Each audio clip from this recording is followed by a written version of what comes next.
এই ছাত্রলীগ তো ছাত্র নামের কলঙ্ক। মুক্তিযুদ্ধ কোটার এখন আর প্রয়োজন নাই। জেলা কোটার তো হাস্যকর। এই যে মুক্তিযুদ্ধ কোটা রাখা হয়েছে, এরা কারা মুক্তিযোদ্ধা? এখানে তো প্রকৃত মুক্তিযোদ্ধারা নাই। যুদ্ধের সময় ছিল মুক্তিযোদ্ধার সংখ্যা ৮০,০০০। এই কোটা দেওয়া হয়েছে এই যে ভুয়া মুক্তিযোদ্ধাদের জন্যে, যারা আওয়ামী লীগ করে সেই ধরনের ভুয়া মুক্তিযোদ্ধারা এই কোটা পাবে। সেই জন্যই তারা এই আন্দোলন করছে।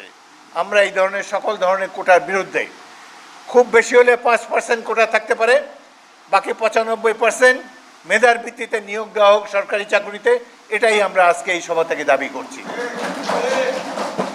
আর যখনই সাধারণ মানুষের মধ্যে প্রতিরোধ করার আকাঙ্ক্ষা জেগে ওঠে, তখনই তারা মোতায়েন করে ছাত্রলীগকে। এই ছাত্রলীগ তো ছাত্র নামের কলঙ্ক। বাংলাদেশের স্বাধীনতা অর্জন করেছে ছাত্ররা। যখন কেউ স্বাধীনতার কথা বলে না, যখন কোনো রাজনৈতিক নেতৃবৃন্দ স্বাধীন